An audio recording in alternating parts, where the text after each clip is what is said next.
काय सांगता देवीच्या तळ्यातलं पाण्याचं का? हो ना. हां आम्ही गुरु बहिणी आहे ते आम्ही तुळजापूरची हां लहानी बहीण आहे त्यांची. हां आम्हाला तुळजापूर माऊलीनं 9 बहिणी उकळणी करायची, तिची मानता करायची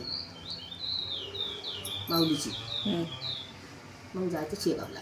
हां हां असं का? हां. काय करायचं मग? तळ्यात जायचं का? तळ्यात तर जावाच लागल. हां 9 बहिणीला हां जावाच लागल ना. मानता करणं पडन. काही हो नाही काही. हो अंगाला काटा फुटला. हां आमचे लग्न नाही, माची पाळी नाही, हळदीचा डाग नाही. नाही का? 9 बहिणीची गेली. मग त्या बाकीच्या कुठे आहेत बहिणी आहे. तुमच्या? त्या कुठे आहेत आता? सख्या नाही, हां गुरु बहिणी. त्या कुठं राहतात मग?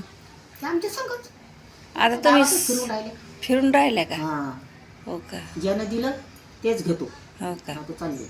हां बळजोबरी करत नाही आम्ही. हो ना. आणि जिथं माऊलीचं सद असलं हां जिथं माऊली बळजोबरी करते. नाही ना, ते मागं काय झालं, नंदीवाले आले आणि त्यानं काय केलं, त्या बाईच्या अंगावर असं फेकलं आणि त्याला आणि नेले दागिने काढ. त्याच्यामुळं आम्ही काय गल्लीत कोणीच घेत नाही कोणाला घरात. नको आहे नको. पण मग तर देवीचं दिसलं म्हणून म्हणलं एक व्हिडिओ करावा गड्या यायचा. हां, करा ना. आणि देवीचं गाणं गिणं म्हणायला लावा. तुम्ही म्हणता गाणं येत नाही मला, नाही, भजन नाही. येत नाही मला आणि काहीच येत नाही.